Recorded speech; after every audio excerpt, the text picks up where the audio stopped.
নমস্কার বন্ধুরা, আমার চ্যানেলে আপনাদের স্বাগতম। তো আজ মা রান্না করবে কাতলা মাছের ঝাল। তো কাতলা মাছের ঝাল করার জন্য মা প্রথমেই মাছগুলোকে ধুয়ে নুন হলুদ মাখিয়ে নিয়েছে। তারপরে মা একটা কড়াইতে তেল দিয়ে মাছগুলোকে ভেজে নিয়েছে সুন্দর করে।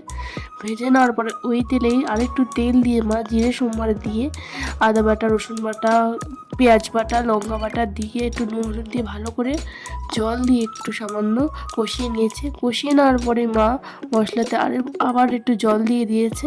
তো জল দিয়ে ভালো করে জলটাকে ফুটিয়ে মাছগুলোকে দিয়ে দিয়েছে। মাছগুলোকে দিয়ে মা ঢাকা দিয়ে দিল। ঢাকা দেওয়ার পরে কিছুক্ষণ রেখে মা আবার উঠিয়ে মাছগুলোর ওপরে একটু জিরের গুঁড়ি দিয়ে দিয়েছে। তো জিরের গুঁড়ি দেওয়ার পরে মা নামিয়ে নিয়েছে। তো ভিডিওটি ভালো লাগলে লাইক কমেন্ট ও শেয়ার করে দেবেন।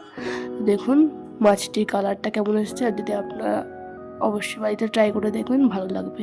Thank you.